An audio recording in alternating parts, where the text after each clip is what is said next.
రాజమహేంద్రవరం ప్రభుత్వ ఆసుపత్రిని ఎమ్మెల్యే ఆదిరెడ్డి శ్రీనివాస్ సందర్శించారు. రోగుల సమస్యలను స్వయంగా అడిగి తెలుసుకున్నారు. జిల్లా ప్రభుత్వ ఆసుపత్రికి వైద్యం కొరకు వచ్చే పేదలందరికీ సకాలంలో వైద్య సేవలు అందించాలని, వారి ఆరోగ్యానికి భరోసా కల్పించాలని నగర వైద్యులకు సూచించారు.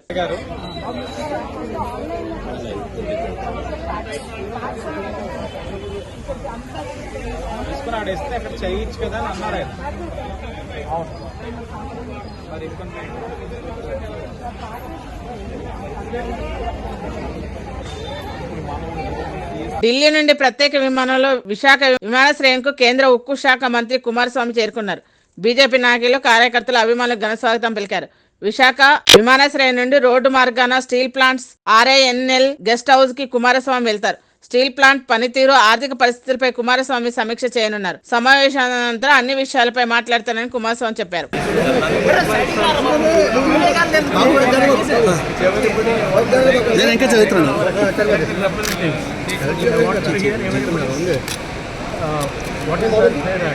Actually, regarding about this RIM, get all information from them.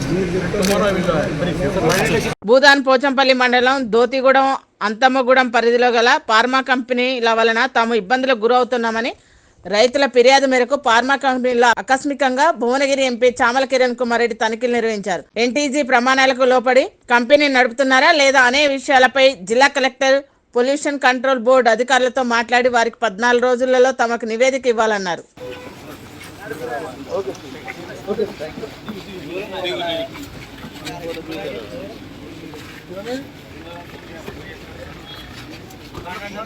Telangana డీజీపీగా నియమితులైన సందర్భంగా సచివాలయంలో ముఖ్యమంత్రి రేవంత్ రెడ్డిని మర్యాదపూర్వకంగా సీనియర్ IPS అధికారి జితేందర్ కలిశారు. రాచకొండ పోలీస్ కమిషనర్ గా సుధీర్ బాబు నియమితులయ్యారు. నేరేడ్మెట్లోని రాచకొండ సిపి కార్యాలయంలో సుధీర్ బాబు రాచకొండ సిపిగా పదవి బాధ్యతలు స్వీకరించారు. శాంతి భద్రతల పరిరక్షణ కోసం శక్తివంచన లేకుండా కృషి చేస్తానని తెలిపారు. నిర్వహించడానికి చార్జ్ తీసుకోవడం జరిగింది. దీనికి నేను ముఖ్యమంత్రి గారికి, ప్రభుత్వానికి, మా పోలీస్ ఉన్నతాధికారులకు నేను కృతజ్ఞత తెలియజేస్తున్నాను. టెక్నికల్ గ్రౌండ్స్లో ట్రాన్స్ఫర్ అయినప్పుడు మళ్ళీ నాకు ఇదే పోస్టింగ్ రీపోస్ట్ చేయడం ఒక ఉన్నతమైనటువంటి బాధ్యత నా మీద మా పోలీసు ఉన్నతాధికారులు, ప్రభుత్వం నిలబెట్టింది. వాళ్ళ నమ్మకాలకు తగ్గట్టుగా పనిచేస్తూ నాతో ఉన్న అధికారులతో టీం వర్క్గా ముందుకెళ్తూ బెటర్ సర్వీస్ అందిస్తూ ఏవైతే మన పోలీస్ డిపార్ట్మెంట్ ఉన్నటువంటి గోల్స్ ఏమున్నాయో, అలాగే ముఖ్యమంత్రి గారు ఏ మార్గంలో పోలీస్ డిపార్ట్మెంట్ ఫంక్షన్ చేయాలి అనేటువంటి నిర్దేశాలు మాకున్నాయి. దాని ప్రకారం డ్యూటీస్ నిర్వర్తిస్తూ బెటర్ సర్వీస్ డెలివరీ చేసే విధంగా టీం వర్క్తో మేము ముందుకెళ్తాం. ఇది మళ్ళీ మా వాళ్ళందరితో ఒకసారి మాట్లాడి మీకు మేము చేసేటువంటి యాక్టివిటీస్ పోలీస్ పర్స్పెక్టివ్లో, లా అండ్ ఆర్డర్ పర్స్పెక్టివ్లో ఏముంటాం, మేము ఇంటరాక్షన్లో ఉంటాం. ఇది కంటిన్యూస్ ఇంటరాక్షన్ ప్రాసెస్. ప్రస్తుతానికి సకాలంలో వాటర్ లాగింగ్ ప్రాంతాల్లో ట్రాఫిక్ ఇబ్బందులు తలెత్తకుండా ప్రభుత్వం కార్యాచరణ చేపట్టింది. MAED principal secretary Danakishore Khairatabad junction, Raj Bhavan రోడ్లోని lake view guest house, Somajiguda RTA office ప్రాంతాలను సందర్శించారు. ఈ ప్రాంతాల్లో 10 లక్షల లీటర్ల సామర్థ్యం గల సంపులను నిర్మిస్తున్నట్టు చెప్పారు.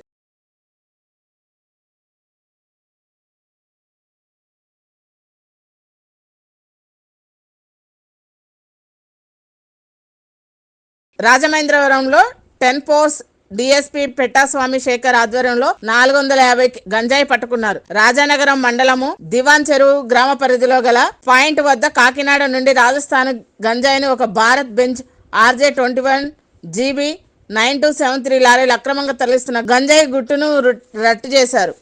పట్టుకోవడం జరిగింది. ఆ lorry number RI21 GB 9273.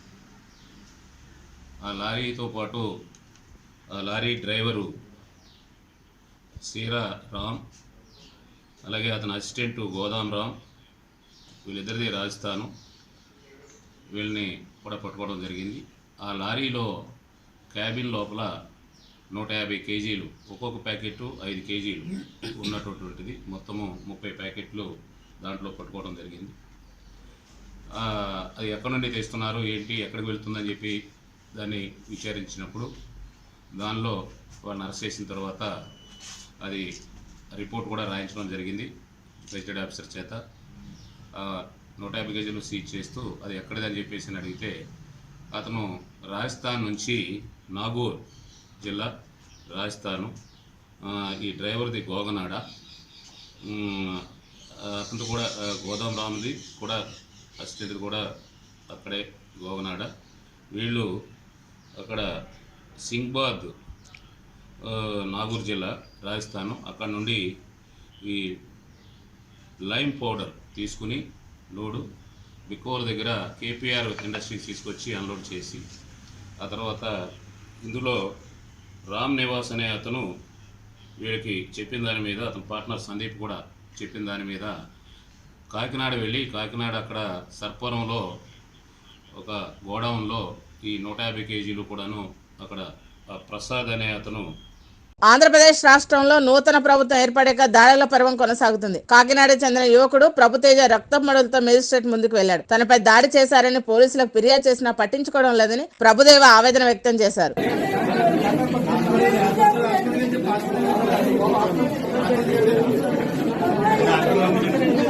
Kadapa జిల్లా కడప పట్టణంలో తెలుగు గంగలోని చంద్రప్రతాప్ రెడ్డి కాలనీ యందు జీసస్ గాస్పెల్ చర్చి నందు యేసుక్రీస్తు సువార్త సభలు జరిగాయి. తెలుగుదేశం పార్టీ రాష్ట్ర ఉపాధ్యక్షులు విఎస్ఆర్ అమీర్ బాబు దైవ సేవకులను గురించి ప్రసంగించడం జరిగింది. ఇందులో పాస్టర్లో Philips Daniel Varakumar, Telugudesam party నగర ప్రధాన కార్యదర్శి జలతోటి జయకుమార్, రాష్ట్ర మైనార్టీ సెల్ ప్రధాన కార్యదర్శి సిఎస్ నాజర్ అలీ, రవి, విజయకుమార్ తదితరులు పాల్గొన్నారు.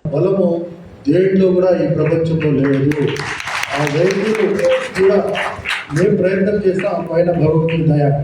మనము ఎల్లప్పుడూ కూడా ప్రార్థన చేసినామంటే మరణం తర్వాత మనకు మంచి, ఎప్పుడు మనము విశ్వాసంగా అంటే భయం ఎప్పుడే ఆ ప్రభు చూస్తున్నాడు నన్ను ఎవరు చూడకుంటే మనము స్వర్గానికి బాటలు వేసుకునేదానికి ఒక మంచి అవకాశం మనకు ఆ భగవంతుడు కల్పించిన కాబట్టి ప్రతి ఒక్కరు కూడా ఆయన చూపించిన సన్మార్గంలో పయనించినప్పుడే మనకు జీవితాల్లో వెలుగులు కూడా వస్తాయి. ఉత్తరాఖండ్లోని చమోలీలో బద్రీనాథ్ జాతీయ రహదారిపై భారీ కొండ చర్యలు విరిగిపడ్డాయి.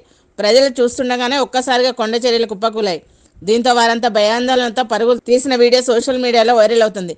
గత కొన్ని రోజులుగా కురుస్తున్న వర్షాల కారణంగా చాలా ప్రాంతాల్లో ఇదే పరిస్థితి నెలకొంది. 3 రోజుల క్రితం హైదరాబాద్కు చెందిన 2 పర్యాటకులు కొండ చర్యలు కూలడంతో చనిపోయారు.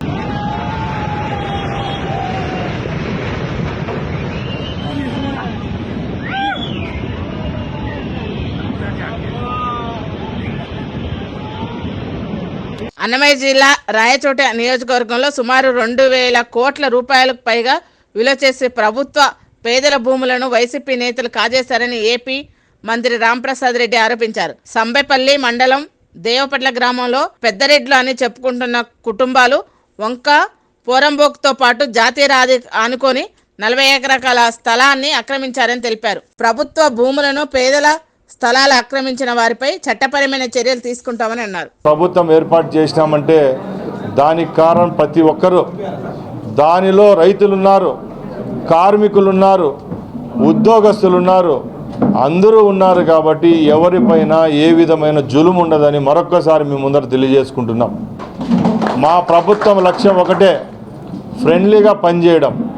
అధికారులకు కూడా ఒక మంత్రిగా నేను ఒకటే విన్నవించుకుంటున్నా, ఆదేశించడంలే విన్నవించుకుంటున్నా, మీరు కూడా ఈ ఉమ్మడి కుటుంబం లాంటి రాష్ట్రంలో ప్రజలే కాబట్టి ప్రజలు మన దగ్గరికి ఎవరు వస్తారో వాళ్లకు తప్పకుండా మేలు జరిగే విధంగా మీరు చర్యలు తీసుకోవాలా. ఏ అధికారిపై రాజకీయ నాయకుని ఒత్తిడి ప్రలోభాలు అయితే మేము పెట్టం, మా నాయకులు కూడా పెట్టరు. అంతేగాని ముందు ప్రభుత్వాల్లాగా ఇండ్లకు పిలిపించుకొని మిమ్మల్ని బెదిరించి ట్రాన్స్ఫర్లు చేయిస్తామనో మీ ఉద్యోగాలు తీసేస్తామనో బెదిరించే లక్ష్యము తత్వం ఈ ప్రభుత్వానికైతే లేదు. ఇది మీరు గ్రహించాలా. ఎందుకంటే స్టార్టింగ్ స్టేజ్లోనే మేము చెప్తున్నాం, అరకొర మెజారిటీ వచ్చింటే. హైదరాబాద్ శ్రీ బల్కంపేట ఎల్లమ్మ అమ్మవారి రథోత్సవం కార్యక్రమాన్ని మంత్రి పొన్నం ప్రభాకర్ ప్రారంభించారు. ఈ రథోత్సవంలో భక్తులు అధిక సంఖ్యలో పాల్గొన్నారు. ఈ రథోత్సవం శోభాయమానంగా జరిగింది. అమ్మవారి ఆశీస్సులు తెలంగాణ ప్రజలకు అందించాలని మంత్రి పొన్నం ప్రభాకర్ వేడుకున్నారు.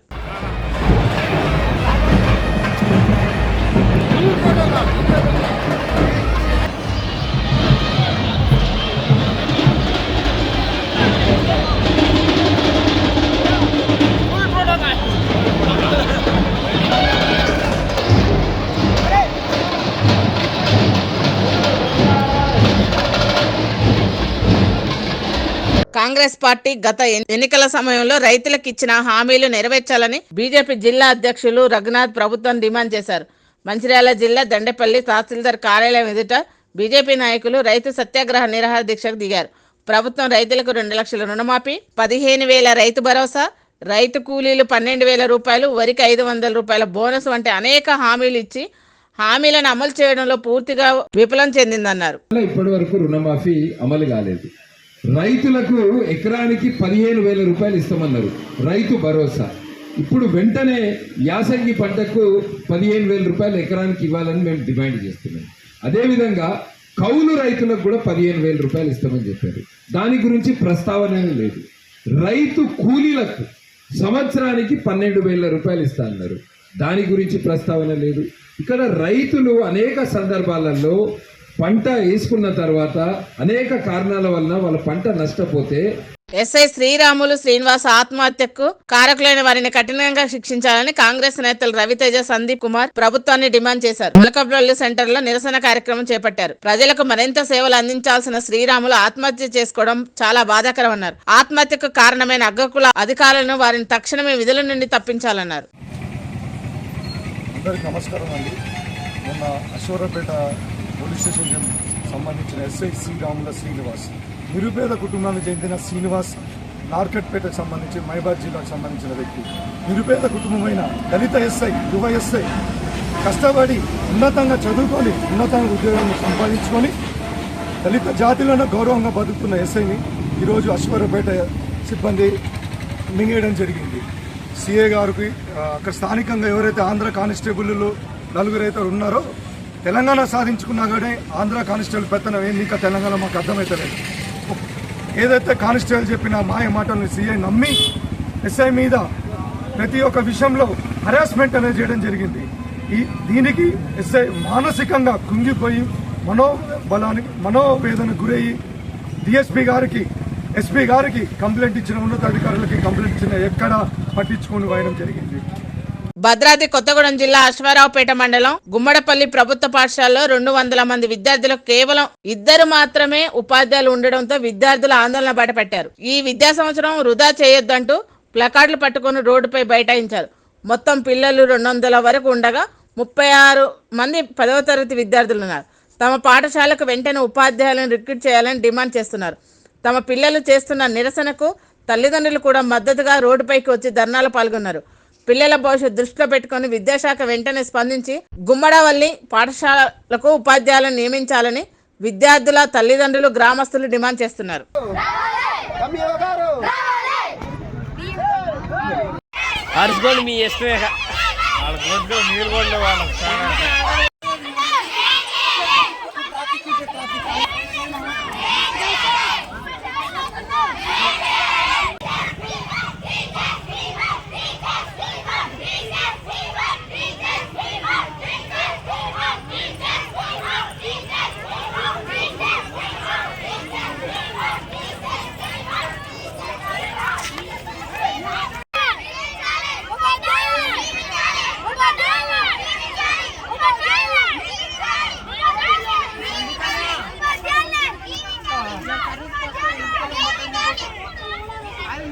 పిల్లలు ఉన్నారు. అదే 10th క్లాస్ సంబంధించి 36 మంది విద్యార్థులు ఉన్నారు. 2 టీచర్లు ఉన్నారు.